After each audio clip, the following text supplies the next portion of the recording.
Noong isang taon, ang ating mga kababayan ay naghangad ng isang panibagong pagsisimula.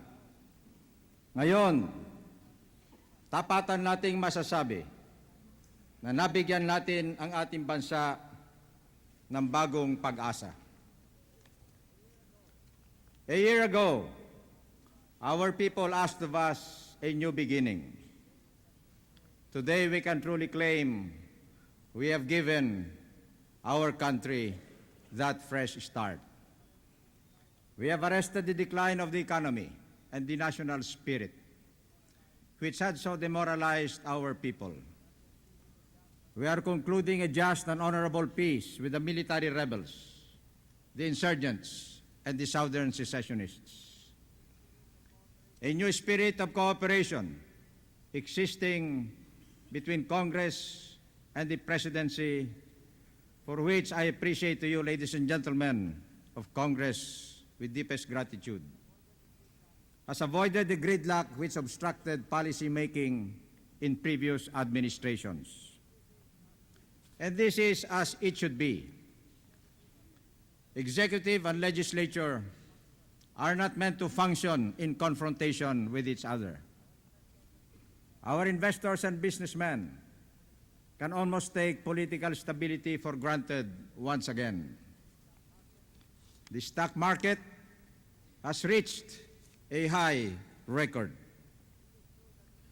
It is true that in some of our concerns, as in the economy, the forward movement has barely begun.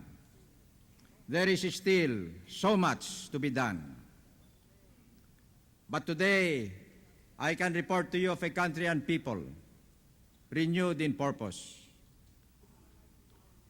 Analyzing our situation in April, the World Bank noted the Philippines now faces its best prospect for sustained development in almost 2 decades. A window of opportunity exists for the new government. This optimism about our prospects is not unusual. It is shared by many, here and abroad. But a window of opportunity is only that, a momentary opening, which can close sooner than we expect. Ladies and gentlemen of Congress, I invite you to join me in taking advantage of this opportunity and to seize the decisive moment together. This is the challenge to leadership. Everywhere the old politics is in disfavor because it has failed to respond to the transformations taking place in the world. We must learn new ways of looking at the world. We need new answers to our problems. In this spirit, we offer a strategic framework for Philippine development. Modernization in our time requires the guidance and direction of a stable and resolute government. Compare the Philippine state with the East Asian dragons. The East Asian states are able to assert their country's strategic interests because they are relatively free from the influence of pressure groups. The Philippine state in the past had been unable to act consistently in the national interest because it could not resist the importunings of oligarchic groups, and the economy had been governed largely by politics instead of markets. Because of this experience, we now know that development cannot take place in our country unless we put our house in order. And this to me means accomplishing 3 things. 1, restoring political and civic stability. 2, opening the economy, dismantling monopolies and cartels injurious to the public interests, and leveling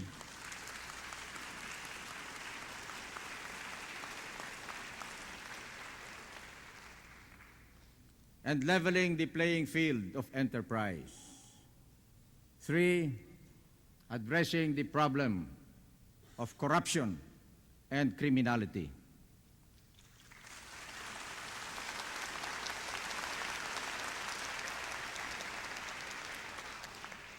These three tasks, once completed, shall secure the environment for self-sustaining growth and enable the government to positively and consistently act in the national interests. Our strategic framework to establish effective government, of putting our house in order so that our drive for development can begin, we call Philippines 2000.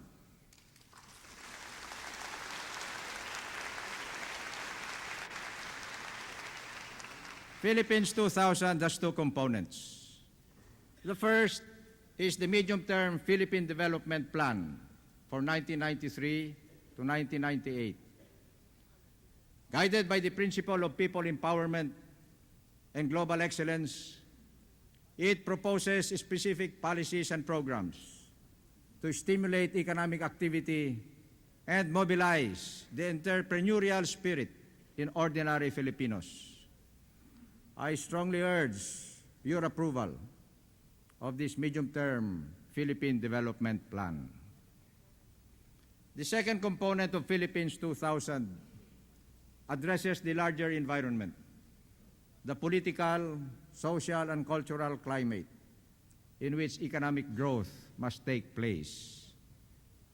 The crucial question is, can we reform an undemocratic economy by using a democratic political framework? Authoritarianism is the way to economic power and higher living standards for our East Asian neighbors. In contrast, we are working to reconcile our democratic politics with an oligarchic economy left over from the colonial period, not by changing the political system, but by democratizing the economy. The time for authoritarianism has passed in our country and in the world. Instead of the discipline of command, we must invoke the self-discipline of civic responsibility. We Filipinos have always accepted that people with more are obliged to help people with less in the name of a common, compassionate humanity. This traditional moral code we shall make a principle of public policy. The few who have can never be secure in their possessions for as long as they live among so many who have not. Let me now take up our most urgent sectoral concerns one by one. On political stability and peace and order. Examples from East Asia teach us that the first and foremost requirement of economic development is stability, which is the long-term predictability of the social system. This is why we are seeking a comprehensive and lasting peace. As proposed by the National Unification Commission, we shall pursue the path to peace by undertaking social, economic, and political reforms that address the root causes of armed conflict, by encouraging people to participate in the peace process, by working for a negotiated settlement with the armed groups, and by establishing programs for the reintegration of rebel groups into the mainstream of society through a general amnesty program.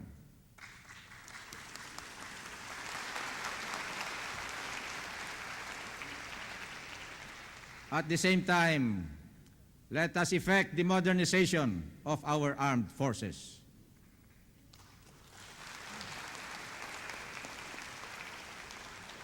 The cooling down of tensions in the region enables us to set new priorities in defense spending. Peace and order are the other phase of national stability. If we are to release the full energies of the nation, people who live, work, and produce must be secure in their persons, in their property, and in their homes. We have enhanced our institutional capability to cope with crime through the overhaul of the command and leadership structure of the Philippine National Police. To this end, I propose that the PNP law, RA 6975, be amended to correct its many weaknesses. We will dismantle the private armies that remain. We will not allow any more criminal brotherhoods, as in Kalawan, to exist.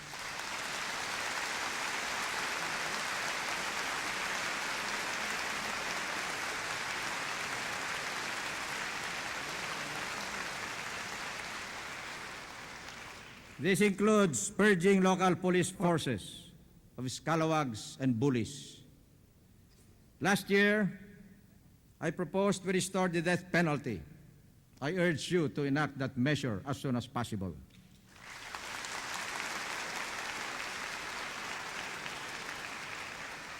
We must show determination to prevent any reversions to barbarism. In particular, I see the merit of bringing the anti-crime effort to the level of the barangay and the neighborhood by evolving new forms of collaboration between citizens and law enforcers. This way, we can steadily constrict the space where crime can operate.